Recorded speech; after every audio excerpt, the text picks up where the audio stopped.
For those of you that don't know, this is the Wade's World channel, and I also run a YouTube channel called The Wade Concept. And that channel has allowed me to become a boxing commentator and combat sports breakdown connoisseur. And in that journey, I have made a ton of strides. I have become a commentator for bigger companies like DAZN and The Ring magazine, who's also a licensed partner of my main channel. Outside of those parameters, the first opportunity I ever got to do boxing commentary was for a company called Creator Clash. And that was all the way back in 2023, I think. Maybe 2022. I'm not quite sure the timeline. But what I am sure about is I worked the first and second Creator Clash events, and while things started out very good, they have turned completely sour heading into this third event, and I have kind of been removed from it. I haven't really talked about it or thought about it or really checked in on what's been happening because I wasn't going to be a part of the event this year, but I did some digging today on live stream, and I found out this is worse than I think I could have imagined. Not just because of Creator Clash 2 failing on pretty much every front, but because Creator Clash 3 may end up worse. And it's because of the one simple thing that's always plagued Creator Clash from really start to finish. And that is, at the very least, a lack of communication. At the very worst, a full-on scandal. So let's break this entire thing down and talk about what went wrong with Creator Clash. There's a lot of things that we want to talk about, but first and foremost, we want to announce that Creator Clash 3 is moving dates and locations. October 25th, 2025 is the new date for Creator Clash, and now it is taking place at the Hollywood Palladium here in Los Angeles, California. Well, thank you. Wow. We don't have hype men, so I guess that's... with that comes a couple questions about ticket sales. A lot of people bought tickets for the Amelie Arena show. All those will be refunded. The first thing I want to break down for you here is I happen to know the Hollywood Palladium. I'm going to do this video from the perspective of outside, like just my perspective, what's going on. I don't know much of this stuff. We're going to dive into it today.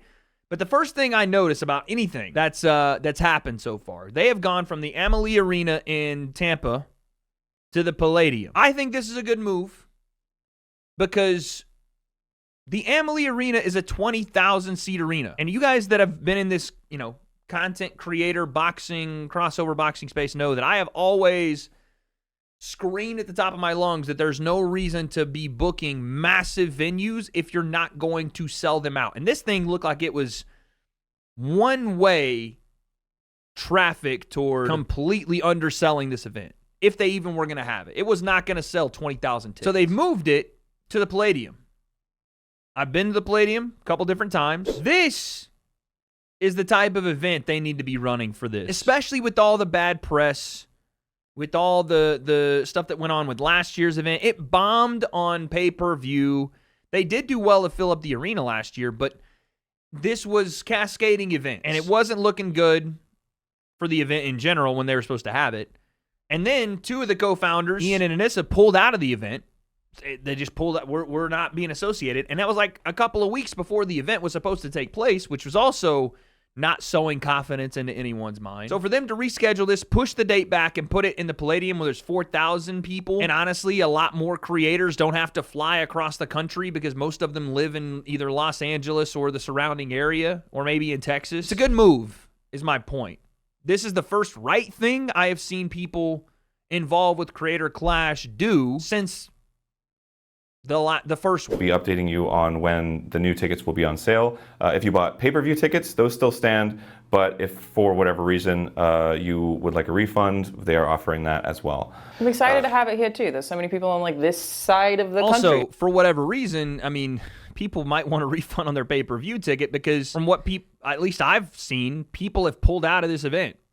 Like, the entire main event. I think they just said the other guy that Harley was supposed to fight, the Beast guy, he pulled out today. He's not doing it. So yeah, people probably would have their reasons for wanting the refund on the pay-per-view side of things too. It's good to know that they're going to get a refund for that too, because looks like 4 or 5 people have pulled out of this card that were supposed to be fighters on it. So one thing that I misunderstood until talking to you guys at Real Good Touring was I thought that Ian and Anissa had like stepped back but I thought that meant they were still involved. They have actually stepped down. So yes, Ian and Anissa have stepped down completely. There's no creative involvement, there's no financial involvement, there's no ownership involvement.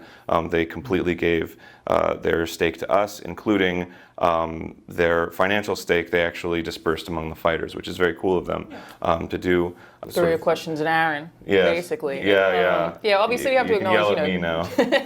We have to acknowledge that they, set the foundation for this event. Yes. And it started out with such a positive mission statement. That's why I wanted to be involved in the first place. It is such a cool idea. A bunch of creators getting fit, punching each other in the face, and it's for charity. I feel like it just, the message is so inherently positive that it's a shame that it became this dramatic internet thing that it never should have been, and I'm just very glad that attempts are being made to fix all that. Yeah, I agree, but I don't think it just became that way. I think it was a little bit of mixed messaging from the people that were putting on the event, and mostly Ian and Anissa. There was a lot that was said that everything was for charity,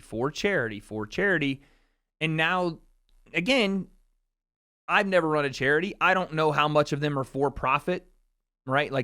Proceeds from profit go to charity, but also a certain percentage of that goes back to the people putting on the charity events. I don't know. Maybe that's how it works. But that wasn't how it was sold, right? It wasn't sold that fighters were getting paid to do it on top of the charity proceeds. It wasn't sold as charities will only receive money if we turn a profit. People thought they were buying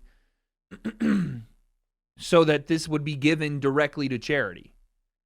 And I think that's why people got upset, is when the second one didn't do very well, and even in the first one when fighters were getting, some substantial payments, even though you're fighting, I don't have any problem with that, but you better tell people, you better communicate with people that that's what's happening. Right?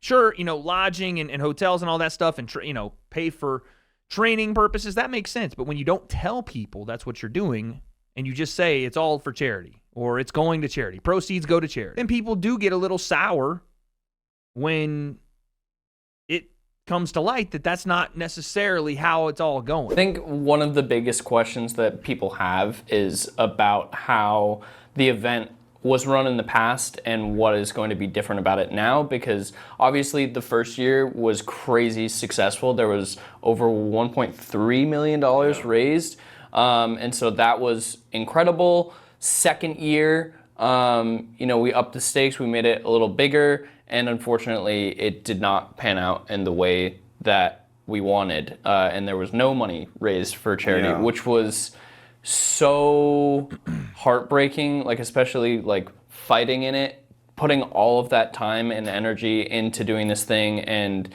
I know for a lot of us, especially you, Alana, I was going to say, he said they upped the stakes and wanted to go bigger. They moved it to a bigger arena, but I just want to make sure that I'm not crazy. So they moved it from USF's basketball arena, which is where we were, 10,000. They doubled the capacity. They may not have sold out, Amalia, but they did do 16 to 17,000 people. I don't think that the issue was necessarily bad ticket sales for them. I think the issue was when he says we wanted to go bigger. They did go bigger. They built up a massive double the size arena, but they spent bigger. It's not just about the place that they had the event. It's the hotel being completely rented out. It's the gala. It's the percentage that was going to fighters. It was, I assume, the media, the hosts that were being brought in. Another thing was there were a lot of people that weren't a part of the show that were there. I remember seeing the Hassan guy there. He was walking around in the hotel after, at the little after party thing, directly after the fights. Not the next day. The whole gala thing, I think, was the next day. I'm not saying that they brought him out there because I don't know that. But there were a lot of big influencer personalities, and I wonder, was this one of those Turkey al-Sheikh bringing, legends over to Saudi type of thing? The point I'm trying to make is it feels like the things they went bigger on that worked, they could have done and been fine. The things they went bigger on and didn't work, they didn't need. And that's the point where I hope that they realize that. We were devastated. As a fighter and as a producer of the event, it was awful that happened. And the audience too, to know that buying into the event and watching the event, thinking that their money's going to charity, and then it's the audience are the people that should be the most mad because they didn't have any control over this. Not the audience too, the audience first. It was their money that was taken from them and not given to the thing they thought it was going to be given to. The audience doesn't care if the event profited or not. The audience doesn't care if anybody got paid outside of the thing that they paid their money for, which was these fighters are coming in because they want to put on a show for us, and we're paying them to do so, but we're paying for the charity that's proposed for them to do so. Not my money goes to this guy or her or him. My money goes to charity.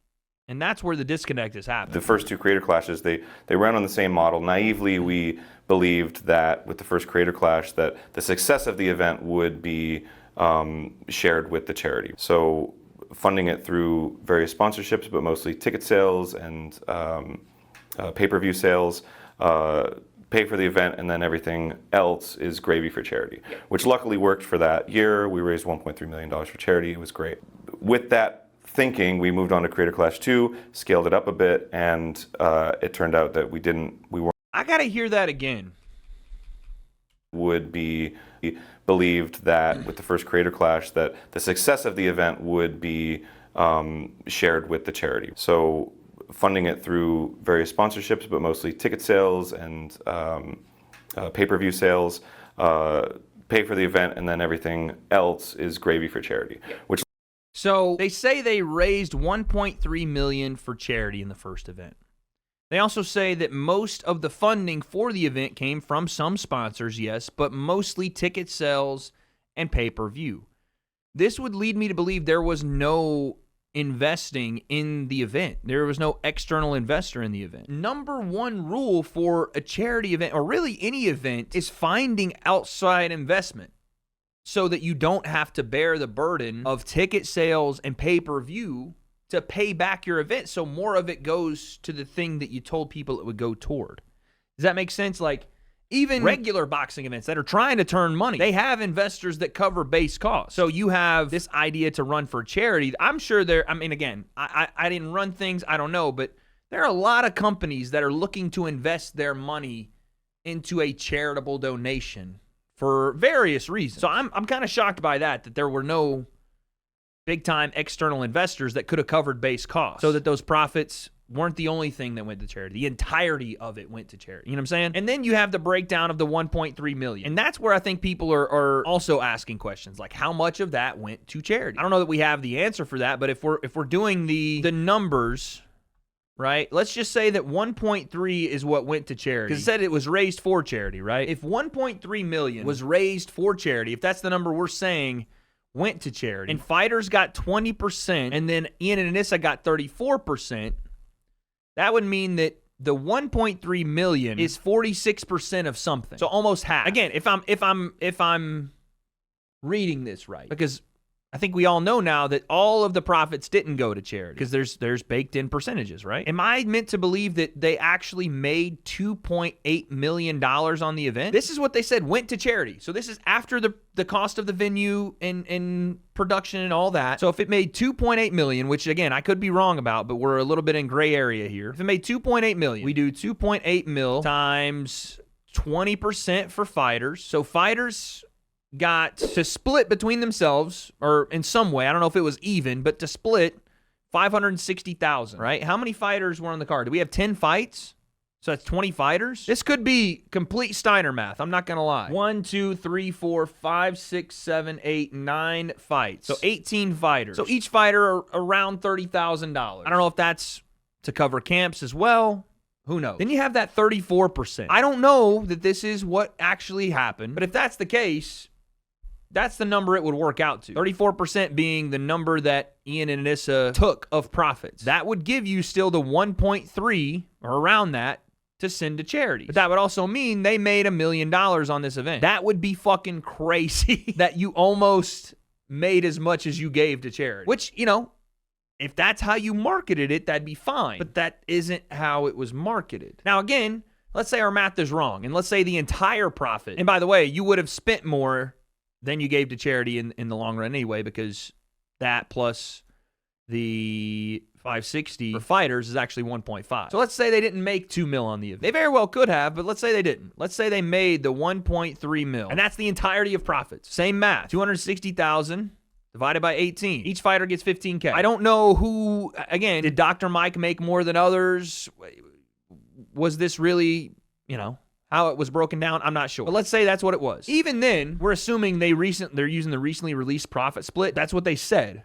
Right? That's what they said. They said that's what the profit split was. Even then, Ian and Anissa made out with 450 grand. If that's the same profit split and we're using the number they said was raised for charity, I'm giving you two different options. And if that's the case, 442 plus 260 gives us 702, leaving us with 598,000 to charity. Either the entire profits made were 1.3 million and 600,000 went to charity, or the entire profits were 2.8 million, 1.3 million went to charity. Fighters took about 560,000, and Ian and Anissa took home $1 million. Regardless, they either made 450 or $1 million on the event, which is not what people thought they were paying for, and that's the whole point. I'm not saying they're wrong to take money for work you did, for creating, for founding, but you need to let people know how this is going to go. Otherwise, there is a bit of deception behind how that's marketed. And you can see why people would be upset to find out that their entirety, like, did my pay-per-view go to charity? Or did it go to how much of it to them that may not seem fair? And that's a massive fucking payday. So going into Creator Clash 3, we've completely restructured it. So all of the onus is on us to pay for the event, to produce the event through our partners, through our sponsors, and we will be doing a traditional fundraising through Tiltify. It's running right now. You can donate it to it right now. We've already raised $238,000, which is so awesome. That's gravy. That's going straight to charity. So every dollar that is raised for charity through this event will be going straight to charity. The event will be funded by ticket sales. It will be funded by pay-per-view sales, and the fighters will be receiving a cut of that revenue. Yeah. So again, hold on. I'm a little confused because they said that the charity will be funded through ticket sales, through pay-per-views. It'll be obviously split with the fighters. They're being upfront about that. And how about this? If they would have done this from the beginning, I think people would have been more accepting. But they also said that this Tiltify thing is happening. Fundraiser on Tiltify. There's the event part, which is handled a very traditional event way, and then the charity is totally separate. So, like, even if you don't like watching boxing, you could still donate to the charity. It's up on Tiltify already. You can get involved immediately. And it's very transparent of, like, okay, you can see the number right now on your screen of how. Tiltify 100% charity. Got it. What they're saying is that will immediately go to charity. The fight operation of Creator Clash will still be operated pretty much in the same way they've been operating it, where if you pay to buy a ticket, if you pay for a pay-per-view, and of course their sponsors will fund the event. I still don't know why they aren't doing more with investors. Maybe they can't get people on board now, but you would think there would be more investors on board. Not sponsors, investors, people that want to invest into paying for the event, and then those proceeds then go to charity. But anyway. As said, it's also really, really hard, so we have to give a shout out right now to the fighters who are training right now. It's like a bummer also for them that they maybe have felt a little awkward recently about promoting the event or talking about it, and we want everyone to get back behind them and recognize how hard they're training and how difficult it is to do this at all. It is so insanely hard. Well, they probably felt super weird and awkward about promoting it because they didn't even know it was happening. These people made this video and they rescheduled it today. It's not feeling, they didn't even know it was happening. How do you train? How do you promote? How do you do any of those things if you don't even know what's going on? And I know this video is meant to be the communication piece or whatever, but again, it's like people are spending thousands of dollars to get ready for this event. And it's not their fault that it's being mismanaged, or it has been, to the point where they don't know if they just spent however many thousands of dollars to do anything. Whether they get reimbursed or not, at least they could fight. Now, we do have a rescheduling for it, but they feel awkward because they don't know what the fuck's happening. We should talk about, because there was confusion about this last year, even I was confused about how fighters get paid. The fighters do get paid. Let's hear it. Yeah, we want to make sure that the fighters are taken care of, number one, and number two, that they're safe. Yeah. So that's a big thing for us. So fighters do get a purse, we're calling it. It's basically funding for training. It's essentially a reimbursement. Yeah. It was frustrating having people think that we got paid for it. Basically, the fighter's purse was for the thousands of dollars that we spent to train. It's just to make sure people can do the event. Yeah. You can't ask creators to take all that time to box. A lot of people would have to say no if you couldn't at least cover the cost of their training or their food, right? Like, I had to set an alarm to remember to eat because I had to gain weight, so I spent a lot of money on meat, dude. like unironically. Again, but it's also like all of your doctor's examinations, or you need to get like physical. Again, and by the way, something that doesn't happen a lot is guys getting reimbursed in the sport of boxing. So your fighter purse does take care of a lot of that, right? You're fighting for a specific number, and in your mind, you know that, okay, I can spend this amount because I'm making this amount. If this was communicated to people, then that would have been no problem. It all just starts and stems back to communication. People would have had no problem going, hey, we're going to run this charity event, but also we do need to make sure these fighters are taken care of. All the same verbiage you just heard there. We want to make sure our fighters are safe. They are taking all their medical precautions. They are training adequately, that they can defend themselves in this fight. And to do so, we are going to take some of the proceeds that come toward this event to make sure we can reimburse our fighters for being here. And if you even wanted to put a number, $10,000 per fighter. Just communicate with people, and this doesn't happen. Obviously. So all fighters are receiving that. Moving the event means more training for them, which is something that we added to the budget to reimburse them for. And also, with the moving schedule, there may be some fighters that are dropping out just because they can't do it schedule-wise.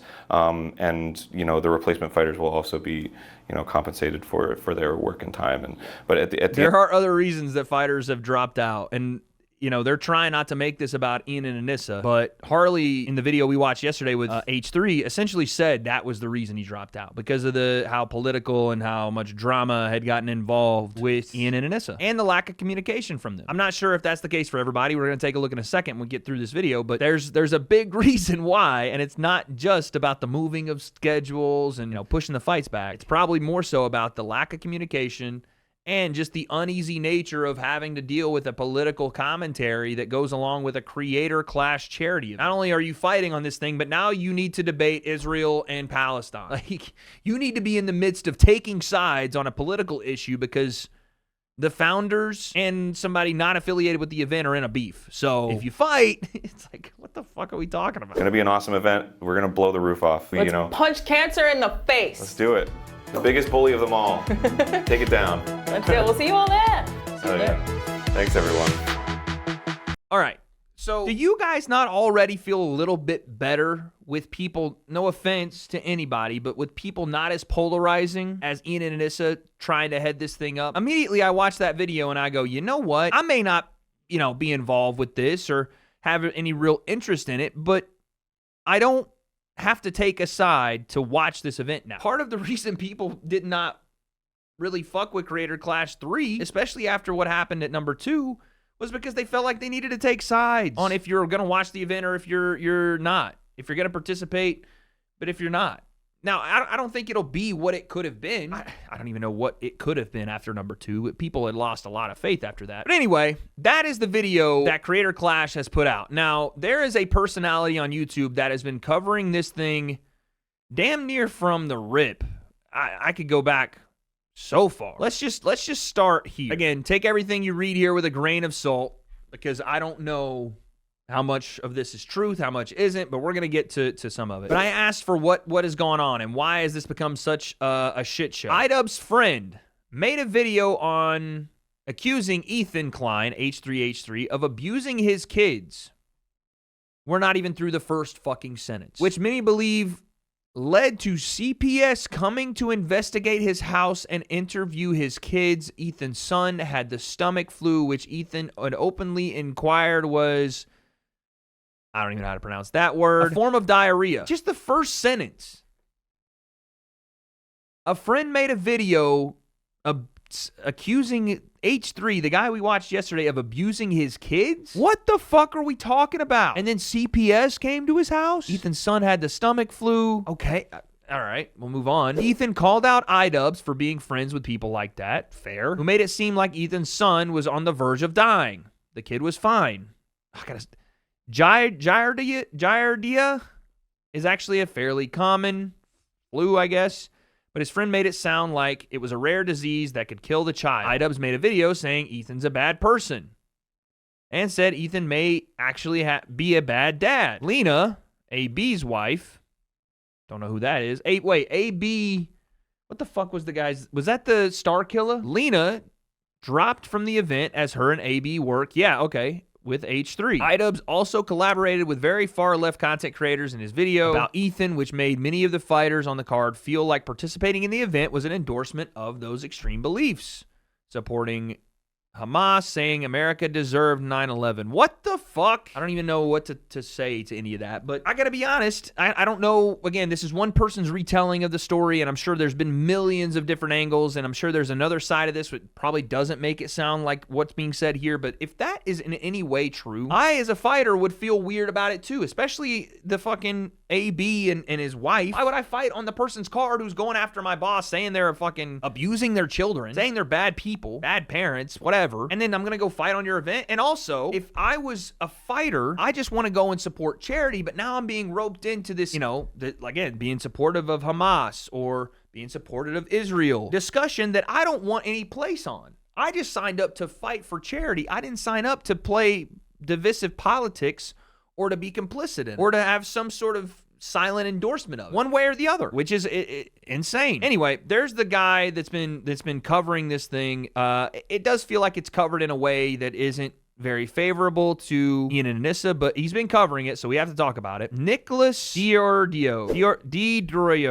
I've seen this guy talk about it pretty extensively, and I'm trying to find the tweets where it started. I don't know what Yeet is, but here's Dad talking about Creator Clash 3. I guess he talked about it yesterday or a couple days ago. It's still going on. It's not happening June 28th. That's gonna hurt yourself on. Out Shut there up now. So I can say that. But the official announcement will come out soon, this week, I think. So I'm still pumped. I'm still ready to go. It's not gonna happen in June. And now that it's not happening in Florida and it's in LA, that will be good for me. And hopefully people can still come out here for that. If you did buy tickets for the fight in person in Tampa or the pay-per-view, you will get refunded for that. You will get your money back. So that's good. And if you can come to LA, that'd be amazing, because I'm trying to set up a after party, which I wanted to do the second year. I want to set up an after party / DJ show where I/dad DJ. Dad's gonna DJ after party type thing, or not even not like an after party, because I don't want to make it sound like it's associated with the event. It's my own thing that I want to do, where Dad has like a dance party. And I wanted to do that after the second fight, but wasn't able to set it up in Florida. So maybe now I can. So anyway, it's still happening. I'm still fighting Jago. Apparently that's his name. I thought it was Jago. And apparently he's 25. I thought he was 28. He's younger than I thought. So the dude's literally 20 years younger than me. So we'll see how that goes. So then we go back to this individual, Nicholas Diorio, and he through tweets has been covering the situation. Ethan calls out Creator Clash, Ian and Anissa after news of LA Beast dropping the event. Okay, so earlier today, LA Beast, who was the other half of the main event, dropped out before I think the video came out that they made. So this is obviously from the perspective of H3. Doesn't mean that that's the full thing, but LA Beast, due to a laundry list of reasons that will be revealed to you shortly, I unfortunately will no longer be boxing in the Creator Clash event. It's the best decision for me and my team at this point. All I wanted to do was put on a show, get paid, and ultimately raise money for charity. Unfortunately, that's not how it worked out. Sometimes plans fall through and you've got to pick up the pieces and continue to move forward. Now, interesting that this guy says, I just wanted to put on a show, get paid, and ultimately raise money. He's being upfront with what he wanted to do out of the situation. There's nothing wrong with that. But that's not how it was sold to people, at least not the first two times. Ethan said it's a shame that he's used all these people for a vanity project that was doomed from the start. LA Beast seemed to be taking it very seriously, according to Harley. Feel really bad for the guy. Hopefully they at least pay him back for the training. True. This is the thing, too. Harley has dropped out of the event after training. This guy's dropped out after training. Are they going to reimburse them even if they didn't fight? Probably not, because that's usually not how it works. But damn, it's not really the fighter's fault this time. Usually if a fighter pulls out of a fight, the promotion's not going to reimburse them for training because you got injured, or you didn't want to fight, or something else happened. But when the event itself is so in flux that it's up in the air whether it's going to happen or not, and then it changes to a couple of months later where you may have had things already planned because you are a content creator before you're a fighter, that's not very fair. to the people that have trained. So how do you reimburse them? Not a question we have answers to yet. Here's Ethan. This is their announcement. Just quietly changed the date on their Twitter bio. No, I think he jumped the gun on this one. But Ian and Anissa can never pay back the time he lost with his family. I guess this is LA Beast. Best to step away. You made the right call here. Other ways of making some money for charity. Pick it up, dust yourself off. Have a good day.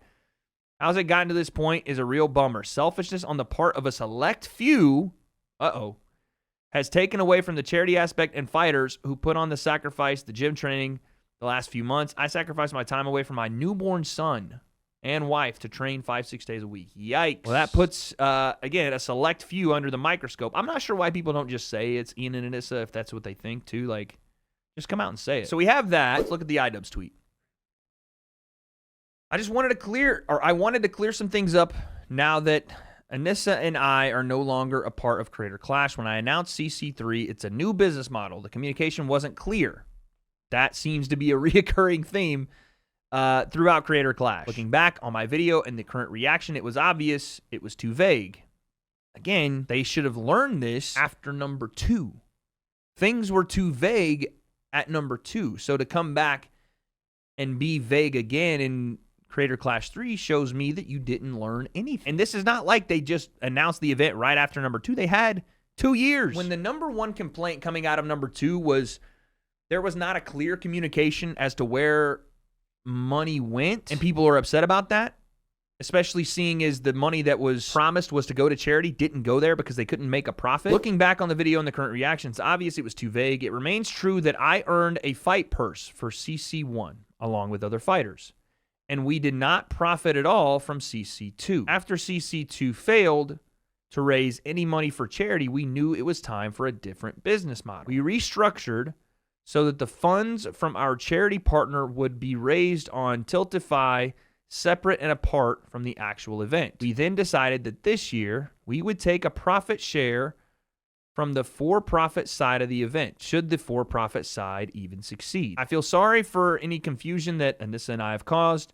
We know the event is in good hands now and wish it all the success. So, I'm just confused here. Again, this didn't clear anything up. It remains true that I earned a fight purse for CC1 along with other fighters. Where did the rest of the money go? This didn't clear that up. Not that we need to go, how much did you earn versus, I mean, some people are going to do that. How much did you earn?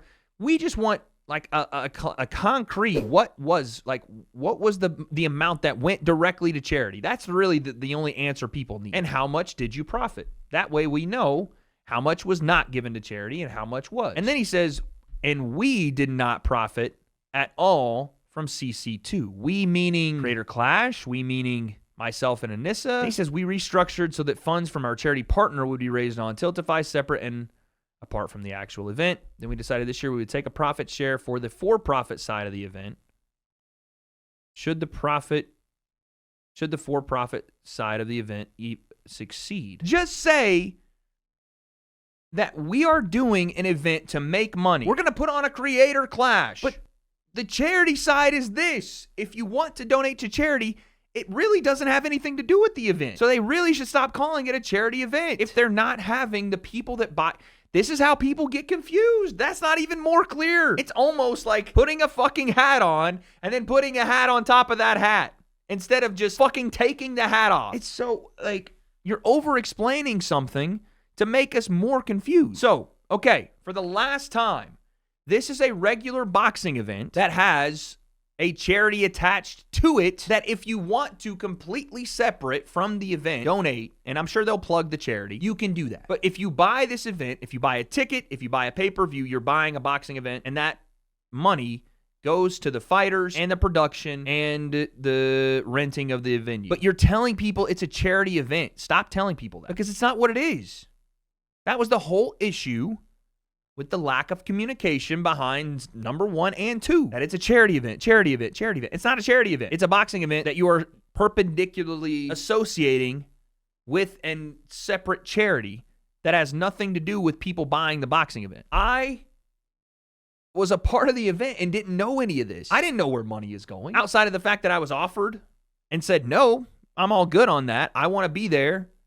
to support, and because they gave me an opportunity, which I'll always be grateful for. But this side of stuff is very weird. What is this that I just got sent from April 2025? A clip just resurfaced from 2022 where iDubbbz and Anissa downplayed the charity aspect of Creator Clash. They describe it more as an influencer party or VidCon competitor. The main goal is to get people paid who are involved in making it happen. I see. If it works out, then we can do that, and there could always be a charity aspect to it. But I think the main goal is just to get the people paid who are involved in making it happen, rather than like making exorbitant amounts of money. So your goal is to build an institution of sorts, this Creator Clash, where you can have people. Fun. There's a champion every year. Yeah, it's a party. Interesting. It's like a way more exciting VidCon. Or like I want it to be like influencers can like care about this and fans can care about this and like you can go watch it and have like a build up, like maybe parties before and like stuff like that. Yeah, because we've gone to like the last Jake Paul event, and it was crazy the amount of influencers that were there, excited to see it. They weren't all my cup of tea. Sure. But it was exciting. Everyone wanted to be there. It was fun, and I think if we can harness some of that, but have it be even more exciting, because all of our fighters are mystery fights. You don't know how it's going to go. And then you have this, charity element. It's just like a win all around. So in the future, maybe there'll be more profits potentially for you guys. Potentially, but we're not looking at that, really. I see what's happened here, man. They went to, and they're talking about 2022. I have to assume this is around the time where Jake fought Tyron Woodley. They saw the success of influencer boxing. They saw the success of Jake Paul in influencer boxing. And by the way, I think that first fight was, or that second fight was in Florida as well, if I'm not mistaken. And they went, we want a piece of that. Makes sense. No big deal. The problem is you don't hear the enthusiasm about it being charity event, charity event, charity event, charity event, charity event, over and over and over here, like it was marketed when it came to fruition. Now, all the stuff they're saying there is legitimately what they tried to do. They want it to be a party. They want it to be like VidCon. They want it to be like influencers all gathered in one place. That's what happened. Especially, again, my memory is failing me with number one, because I was just happy to be there in my hotel room fucking locking in and studying. But number two, I did see a lot of influencers there. I did feel a little bit out of place and like it was a bit more VidCon-y than an actual fight event and like a party, all under the guise of a charity event, when that's an element. No, that was the entire selling point, was influencer boxing charity event. This is not good, man. And again, people wonder why number two didn't go the way they wanted to. Number three is up in the air. People are upset. They're asking about the numbers. Where's the money going? People wonder why, but that's the side, that right there is why. Again, if you market it that way the entire time and you're very specific about where money is going, that's fine. But that is not what's going to get a groundswell of support. Charity will. I have a feeling that there's more vague spots here. Right after he said it was obviously vague, it feels like the next two sentences or the next sentence is also vague. It remains true that I earned a fight purse and we did not profit at all from CC2. But you're also the co-founder of the company. And again, according to this new distribution, there was a further 34% profit share originally that was going to be allocated to them. Is that because of the switch? Or was there maybe 20% that went to other fighters and Ian himself got a bigger percentage? Again, would not be a problem because you're the main event, because you're the co-founder. That would not be a problem. You know who else does that? Jake Paul does that. Jake Paul on MVP events gets a higher percentage of pay-per-view cut than anybody else as a fighter, because he's the fucking co-owner of MVP, and also gets a fight purse because he's the main event fighter. But again, that's not how this was marketed. That's not what people thought they were buying. So even if this is the numbers that we use to try to make a calculation that may not be accurate, I think there's some vagueness of what Ian is saying here that leads you people to believe that he just got the same purse as every other fighter. Where he says, I earned a fight purse along with the other fighters. I don't know if that's the case, if it was just the same, right? And not to be pocket checking or whatever, but people should know that you got more, because that was not the point of the event to people. Anyway, so here is the verbiage of the new one, which we kind of just have beaten into the ground, but this is just, we'll just keep talking about it here. What's happening with fundraising and charity? Fundraising efforts will continue and expand in the lead up to the new event date. All funds raised so far are secure and unaffected. The Creator Class 3 broadcast will once again be run as a charity stream, with Stand Up to Cancer remaining our exclusive beneficiary. Funds raised through the Creator Clash Tiltify campaign go directly to the charity. All donations and designated fundraising proceeds go to Stand Up to Cancer. You couldn't explain this any worse, except if you didn't explain it. And this might be worse. This is crazy. This is word salad. The Creator Class 3 broadcast will once again be run as a charity stream, with Stand Up to Cancer remaining our exclusive beneficiary. But the thing they're not saying is when you buy the stream, that's not where the money goes. That's not what happens. You can't call this a charity stream if none of the money that people use to buy the stream goes to charity. I can't believe this. You can't say that, man. You can't. Because look at the next paragraph. While Creator Clash is traditionally promoted for-profit event, the financial success of the event does not impact the amount raised for charity. But you just said the broadcast will once again be run as a charity stream. So how does an event achieve success? Let's fucking make this as simple as possible. How does a boxing event achieve success? By people buying the broadcast, whether at home, on pay-per-view, or coming to the venue. If the broadcast is marketed as a charity stream, but the financial success of the event does not impact the amount raised for charity, how the fuck does that work? Hey guys, buy the charity stream, but none of the financial success of said buying of the charity stream is going to impact the amount given to charity. What? It's like, just say one thing. The Creator Class 3 broadcast will be run as a for-profit event, and the financial success of the event does not impact the amount raised for charity. Second paragraph. Funds raised through the Creator Clash Tiltify campaign go directly to charity, with Stand Up to Cancer remaining our exclusive beneficiary. All donations and design fundraising proceeds go to Stand Up for Cancer. That's all you had to say. If you literally just reword this, it works. But you can't run an event, say that it's a charity stream, that the broadcast is run as a charity stream, and then say everything that you guys pay for to watch the broadcast doesn't go to charity. That's fucking banana lands. Like that's crazy. And then there's this. We kind of looked at it already, but yes, each fighter receives a guaranteed purse to help cover training, preparation. Fine. That's good. Hey, it's finally in writing. In addition, 20% of net profits will be given from the event will be evenly split among the fighters. Okay, so this is something we didn't know. Not only are fighters getting their purse, right, which is what we heard in the video, that fighters will be given a purse to cover their training expenses, which is fine, fair. Now they're getting a percentage of pay-per-view. And I don't know if that's the way it worked before, because I'm so fucking confused right now. Maybe that's the point, to completely confuse you. But this now is 20% on top of the purse that the fighters are going to get, which again is fine. They're explaining it here. Cool. But it's hard to get on board with this when you say that it's a charity stream. A further 34% profit share originally allocated to Ian and Anissa is also being redistributed among the fighters following their departure. So really, fighters get 54% of the profit share and a purse. Jesus Christ. All right, fighters getting the fucking bag, son. Okay. Now, this is only if the event is successful, right? So you're hearing profit, profit, profit. This is only if the event is successful. Now, you guys may be a little confused.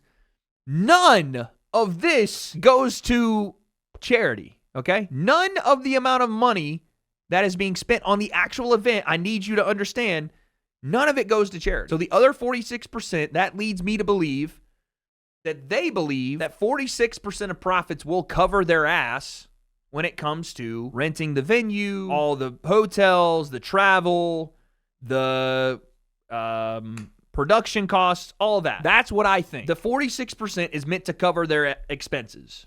And the other 54%, I guess, is just to fighters. Then that's fine. But again, just say that and don't say it's a charity stream. So this is where you will donate to benefit charity for Creator Clash 3.